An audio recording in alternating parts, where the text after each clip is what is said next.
आदाब, नमस्कार, सत श्री अकाल। कैसे मेरे YouTube family, welcome back to my another blog. So this is me Shama and you are watching my blogging channel. But आज का जो है ना वो ब्लॉग नहीं है, कोई डेली रूटीन नहीं शेयर कर रही हूँ मैं और ना ही कुछ बता रही हूँ। बिल्कुल अलग हटकर, बिल्कुल डिफरेंट, बिल्कुल हटकर होने वाला ये वीडियो। बिकॉज आज मैं दो बातें करना चाहती हूँ। एक तो हम बिल्कुल प्राउड फील करने वाले हैं, एक ऐसा टॉपिक है, और दूसरा टॉपिक जो है वो हमें बिल्कुल शर्मसार करता हुआ नज़र आ रहा है। सो इसी दो टॉपिक पे मेरी बातें होंगी आज, और तो बिना स्किप किए और पूरा वीडियो देखें, क्योंकि थंबनेल देखकर आपको पता लग ही गया होगा कि मैं किस बारे में बात करना चाहती हूँ। तो बिल्कुल आप सही हैं, मैं आज दो बातें लेकर आई हूँ। तो पहली बात से मैं शुरुआत करूँगी जो हमें बिल्कुल प्राउड फील कराता है, जो हमें दिल से सुकून देता है।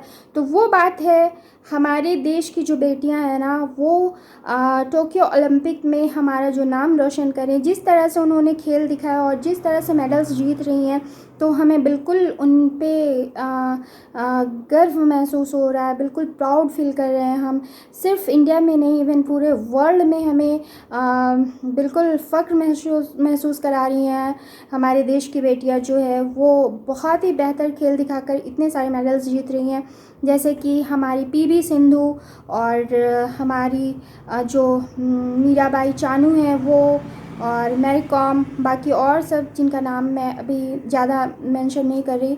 तो वो सब हमें, और इंडियन हॉकी टीम भले ही वो मेडल से चूक गई, नहीं जीत पाई, लेकिन उन्होंने मेडल नहीं जीता, सबका दिल जीत लिया। जिस तरह से उन्होंने खेल दिखाया वो हारी नहीं है। जो जीत हार जाता है ना वो हार ही जाता है, लेकिन यहाँ पे हमारे देश की बेटियों ने बहुत अच्छा प्रदर्शन किया और बहुत अच्छा खेल दिखाया, लेकिन हार गई, इस बात का अफसोस है। बट उन्होंने बिल्कुल हार नहीं, वो जीत है हमारे लिए। बहुत खुशी हुई, 4th नंबर पे हमारा देश आया इतने देशों में। तो हाँ, सल्यूट है आप सबको जो कि हमें इस तरह से प्राउड फील करा रही हैं। सबको दिल से सलाम, दिल से दुआ है आप लोगों के लिए कि आप इसी तरह खेलें और हमारे देश का नाम हमेशा रोशन करते रहें। सो गाइस, ये तो अलग बात हो गई, उस बारे में तो हम लोग और भी बातें करेंगे।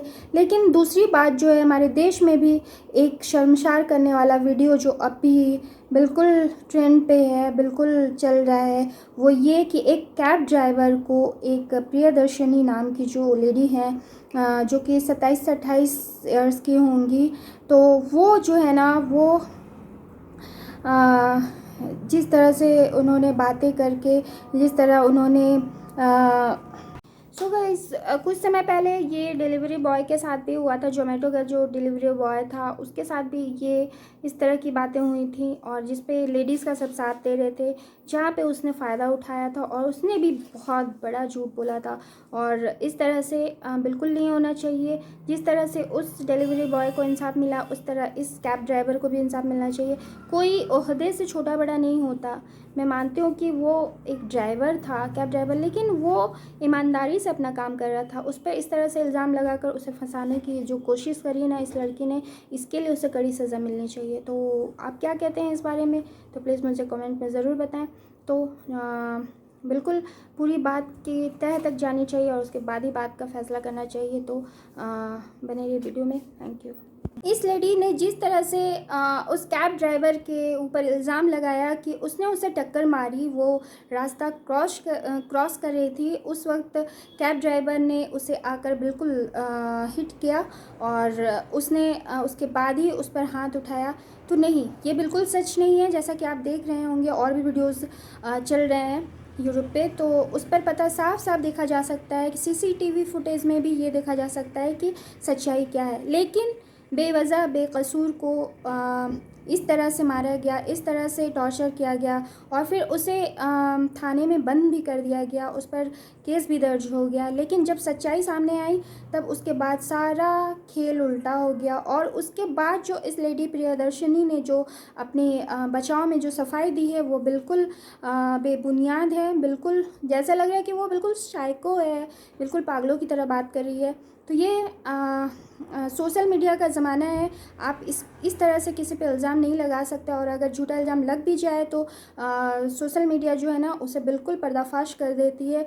और सही है, ये बात तो बिल्कुल सच है कि वो कैब ड्राइवर बिल्कुल बेकसूर है, और इस तरह से जो इस लड़की ने उस पर इल्ज़ाम लगाया था वो बिल्कुल बेबुनियाद था। तो यहाँ पे ये लड़की जो है ना बिल्कुल शर्मसार कर रही है हमें।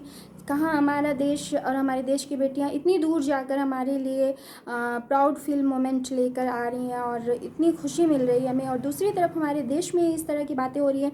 यूपी के पुलिस से और वहाँ के लोगों से मेरी गुजारिश है कि सच्चाई को बिल्कुल सामने लाएं, और इस केस में जिसकी गलती की है तो साफ़ हो गया कि किसकी गलती है।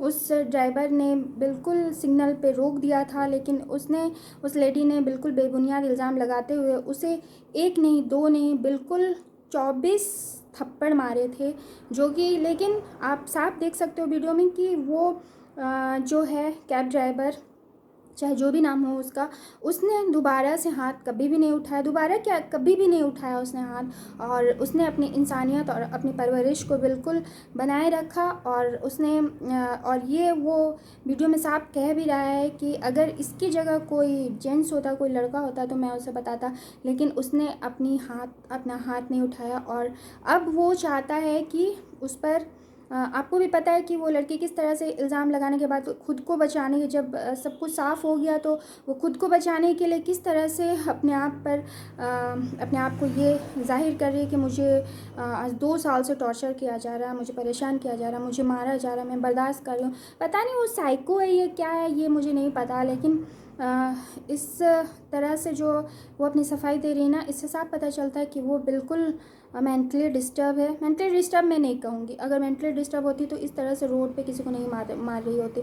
तो दोस्तों बिल्कुल, और जब ये सामने जो कैब ड्राइवर जो हैं, पता नहीं शहादत या क्या नाम है मुझे याद नहीं आ रहा, बट उन्होंने जो जिस तरह से अपनी बेल होने के बाद उन्होंने जो बताया कि मुझे क्या चाहिए, जब उनसे पूछा गया कि आप क्या चाहते हो, तो उन्होंने बोला कि उनके ऊपर एफआईआर की जाए। और मेरा सेल्फ़ रिस्पेक्ट, सही बात है, सेल्फ़ रिस्पेक्ट से बड़ी चीज़ और कुछ नहीं होती। बीच बाज़ार में, बीच रोड पे आपने किसी के ऊपर इल्ज़ाम लगाया और उसे इस तरह से बेरहमी से मारा। एक थप्पड़ अगर कोई मार देता है आजकल के टाइम में, तो दूसरा अपनी गलती होते हुए भी वो मारता है अगले को, लेकिन इस बंदे ने एक बारी भी उस पर हाथ नहीं उठाया। लेडीज़ की इज़्ज़त की जहाँ तक करना था, उसकी परवरिश को सैल्यूट है। तो उस बंदे को बिल्कुल अपना सेल्फ़ रिस्पेक्ट वापस मिलना चाहिए, और सबके सामने ये जब बात आ गई है तो हम सब उसके साथ हैं, और इस लेडी पे एक्शन होना चाहिए, उस पर बिल्कुल ये उस पर एफआईआर होनी चाहिए और उसे सज़ा मिलनी चाहिए। तो मैं कहाँ तक से हूँ ये मैं जानती हूँ, लेकिन आपकी राय क्या है इसमें, आप प्लीज़ कमेंट में ज़रूर मुझे बताएं। और इस तरह की बातें आगे ना हो, इसलिए हमें सीख लेनी चाहिए और हमें सच्चाई को पूरी तरह से देखना चाहिए। पहले तो सबने कैब ड्राइवर को ही इल्ज़ाम लगाया, कैब ड्राइवर को ही कहा कि एक बहादुर महिला है, वो देखिए किस तरह से साहस करिए। फिर बाद में जब सच्चाई सामने आई तो सबको दूध का दूध पानी का पानी हो गया। सो मैं चाहती हूँ कि हर हर बात के दो पहलू होते हैं, तो दोनों पहलू पर आप नज़र डालिए, उसके बाद ही कोई फ़ैसला लीजिए। किसी बेकसूर को इस तरह से सज़ा नहीं होनी चाहिए। पता नहीं और कितने भी, और जो लेडीज़ लोग के लिए जो कानून बने हैं वो ठीक है, लेकिन उससे हटकर अगर कोई जाता है, उससे उसका कोई फ़ायदा उठाना चाहता है, तो ये बिल्कुल गलत बात है। मैं भी एक लेडी हूँ, तो मैं भी चाहती हूँ कि जो भी फ़ैसला हो अच्छे से हो, और ये नहीं कि वो लेडी है तो उसके ऊपर नहीं। कानून सबके लिए बराबर होना चाहिए, बिल्कुल बराबर होना चाहिए, कहीं कोई फ़र्क नहीं होना चाहिए। अगर गलती लेडी की है तो बिल्कुल उसे सज़ा मिलनी चाहिए, और इस कानून का दोबारा से कोई फ़ायदा ना उठाए कि लेडीज़ है तो उसे इस कानून को तोड़ना है, ये वो नहीं होना चाहिए बिल्कुल। और मैं इसके ख़िलाफ़ हूँ कि उसने जो किया है ना वो बिल्कुल गलत किया, और मैं उसके अगेंस्ट हूँ। तो उसे सज़ा मिलनी चाहिए, जो भी हो वो सज़ा तो अब कानून ही डिसाइड करेगा कि उसे कौन सी सज़ा दी जाए या क्या मिलना चाहिए। लेकिन मैं चाहती हूँ कि आगे ऐसी गलती ना हो। मैं क्या, हम सब चाहते हैं, हम जितनी भी लेडीज़ हैं, लड़कियाँ हैं, तो मैं कानून का सही सही पालन हो यही चाहती हूँ, और सबको इंसाफ मिले, ये होना चाहिए। सो आपकी राय क्या है इसमें ज़रूर बताएं। तो मैं आज का वीडियो बस यहीं तक, और अगर आपको ये वीडियो अच्छा लगा तो please like, comment and share करना ना भूलें, और चैनल पर नए हैं तो सब्सक्राइब ज़रूर करें।